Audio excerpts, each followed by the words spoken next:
I'm speaking with the founder of Kaye 23 today. They have won our Consumer Choice Award just last Friday for Best Añejo Tequila. Won our Best Blanco Tequila voted by our judges. So they're a very interesting company out of Mexico. And which is very cool, is that the founder and creator is a woman, which I always love to support woman-owned brands, and this is a really great one. And you can find out all about it when she joins us. I've sent the request. In the meantime, if you have any questions, please let me know. We've got our New York wine and spirits competition coming up soon at the end of August. We will be judging spirits as well as wine. We've got a big wine faction from the eastern part of the country, from the North Fork. It says she's unable to join. If anybody has any tips on how to make this seamless, on having someone join an Instagram Live, I would love some, because it seems like every single time I try to get somebody on, it says that they are unable to join, and it's very frustrating. So, in the meantime, waiting for Sophie to join. I can talk to you about some trade awards that we're having at our New York competition this year. We are asking people to nominate. Oh, there you are.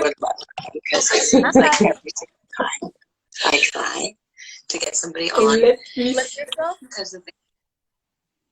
Yes, shall I turn it that way? There you go. Perfect. Hi. Hello, I could see you on my computer and not being able to accept the invitation, but that's perfect. We are on now. Great. Okay. Well, congratulations on winning the Consumer's Choice Award for Best Añejo Tequila last week. And, of course, for the Best in Show for Best Tequila for the Kaye 23 Criollo. Tell me a little bit about the Criollo and how it came to be. Yes, so thank you very much for this invitation, and very, very happy about this recognition for me and my team. And Criollo was actually created while I was expecting my first child. You know, I was not very good maybe to put pictures together or to do something to announce the great news that would be to come. But what I knew about to do was doing something special, you know, with agave. So that was the creation of Criollo, and using obviously blue agave. It's the only agave we can use to do tequila, but there's some smaller size blue agave that we call blue agave Criollo. And the idea was, okay, what would it be to only use these ones to do a tequila? And this is it. Tell me, what is it like to be a female founder and creator of a tequila company? There's not a ton of them in proportion with the male-owned companies. How did you decide to start, and did you face any resistance being a woman owner? I started so a little bit more than 20 years ago. So at that time, it was really, well, you didn't know exactly who was in the market neither, because, you know, there was no social media, the beginning of internet. So basically, you were doing what you were doing, and that was it. And I did biology engineering studies. So I really started basically my journey in the process and being in love with agave, with fermentation. So when I started, it was really focused on this. And when I started to do, you know, more experimentation in distilleries, I had some trouble. I will not hide that to you. Basically, when everything was fine, it was fine. But once, for example, in the distillery, there was a trouble. And I was saying, well, we need to redo that production. And it was, you know what, you're a woman. You don't have anything to do in my distillery. I was okay, no worries, you know, I respect. So it happened. I do believe that you know, like everything, there's, you know, some people's mind, thanks God, you know, are changing and realizing that the face, even if we are the gender, doesn't matter. What does matter is that we have inside the passion and what we want to achieve. And I think that today it's what is happening. Even if people are young, older, black, white, whatever, and not even a gender that we describe now. So that's so great. And that's why what happened doesn't matter. It was part of the journey of also. It did teach me many things about believing in dreams and working hard and focusing on, you know, on quality. So, yeah. Amazing. Tell me a little bit about where we can find Cahier 23 in the US and abroad. So in the US, we are most now in New York, New Jersey, Connecticut, California, Nevada, Louisiana, Illinois, and Massachusetts. And in the world, we are in 17 countries. So from Europe to Australia, Japan, that's in India, up to India. So there's many requests. We have a waiting list, I would say, of states and countries. But again, the important to me was always quality and, you know, whatever the growth of the company, each bottle needs to show that. And even, you know, with the competition, I did ask my Californian distributor to grab any bottle of K23 he has in his warehouse, you know, and get what the consumer can get. I don't know which lot it will be, and I think it's the way I was loving it to me, you know, get anything that could be sent tomorrow to anybody. So that's the real medals for us. And so the growth is great and is going to, you know, but to be organic. So we are sure about the quality every day.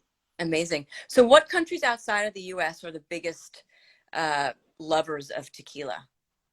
Australia, actually, with 100% agave, is a very good country where they really appreciate 100% agave. In France is a good consumer also for K23 at least. And well, you can hear from my accent, I'm from France, even if now half of my life has been in Mexico. But you know, you can't you can't erase an accent. And there's some small countries, sometimes you don't even think about them. But for example, we've just started with Norway, and you know, they are already consuming like a few pallets in a couple of months. And you're like, wow. Gosh, you know, it's incredible. So there's really tequila aficionados all over the world. They're tired of the aquavit. Okay, so tell me about your favorite expression of Cahier 23. What would you, I know a lot of distillers and creators only like to taste it neat, but if you were to have it in a cocktail, what kind of cocktail would you have? Eyes closed. Tommy's Margarita. Okay. So, yeah, it's, for me, it's like the #1 tequila cocktail. It's very simple ingredients. Doesn't know yet. Margarita is tequila, lime, and agave nectar. That's it. Good. Yeah. So yeah, it's perfect ingredients. And what kind of food would you pair with Cahier 23? Well, for example, in Mexico, we have the chance, and in the US, I know you have also great, you know, aguacate, avocados. So to make, you know, guacamole, I think it's delicious with it. Ceviche is really good with tequila. Actually, I did already with a chef. We did, you know, food pairing, and he did, you know, meat or chicken, etc. Well, basically, and I'm not saying that because, you know, well, I'm producing tequila, but today, even if I'm French, I really, I think, yeah, tequila is like amazing to cover also, you know, for food pairing. I love wines, and I don't think it's a competition, but it's another experience, and it does really do well. And with dessert, chocolate cake, you know, with añejo or with crème brûlée. Oh, it's beautiful. That sounds good. Well, thank you so much for joining me today, and thank you for your amazing liquid.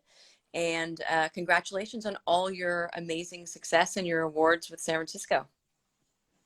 Yes, and thank you very much for organizing that competition, which helps a lot, small brands like us to basically, we don't invest in communication. So that's for us amazing because we can really spend our money into agave and into doing our process, and you take care of the rest. And that's amazing. Thank you for this. That's a great endorsement. I like that. Okay, thank you very much, Sophie. Have a great rest of your day. Thank you very much. Bye. Bye bye.